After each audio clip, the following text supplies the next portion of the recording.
Hi, this is Ilma Art Studio's photograph for today. Uh, that's a winter scene in one of the streets in Orangeville called Zina. Hi, check my website at ilmaarts.com for more artworks and photographs. Today I'd like to share with you my poem devotional extracted from Romans 1:28. It says, "Since they thought it foolish to acknowledge God, He abandoned them to their foolish thinking and let them do things that should never be done." Here's my poem. Consequences of choices. Did you choose to believe in the one and only true God? Have you been faithful in thanking Him and giving Him laud? You are given a free will to choose Him or to live in sin. He will never force you to follow, believe, or love Him. When someone intentionally turns their backs to Christ, they lose their chance to be protected and live in His light. God cannot work when you choose evil and wickedness. That is the consequence of your choice to live in darkness. Here's my essay. So many people make choices without even giving second thoughts to the consequence of their choice.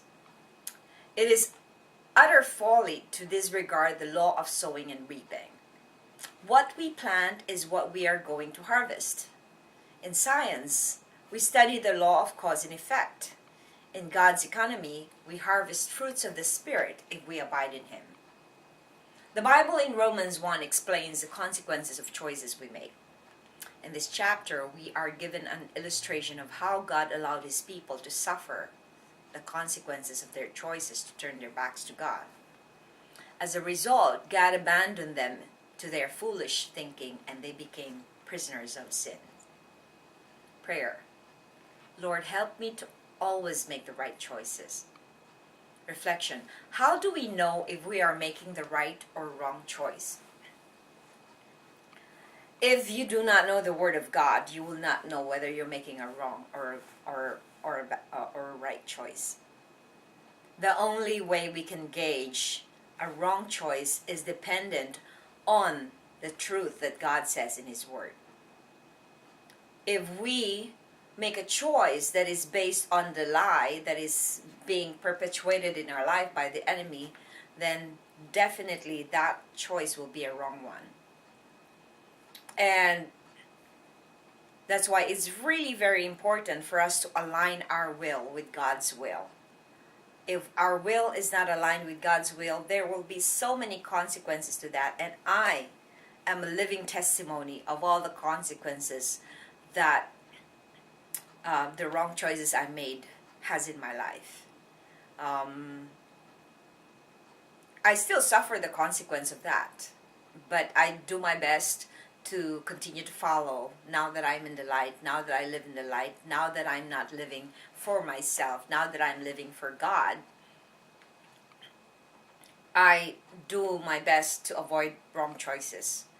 But of course we're human and we're not always perfect, especially when the enemy would try to steal our joy, our time, our effort, our love, our kindness, all the fruits of the Spirit. When he tries to steal it from us, it is very hard for us to, and we are not equipped by using the armor that God has given us in Ephesians 6. What are the armors of God? It is the sword of the Spirit is from the Word of God, and our armor should be the righteousness of God. Our helmet is the helmet of salvation.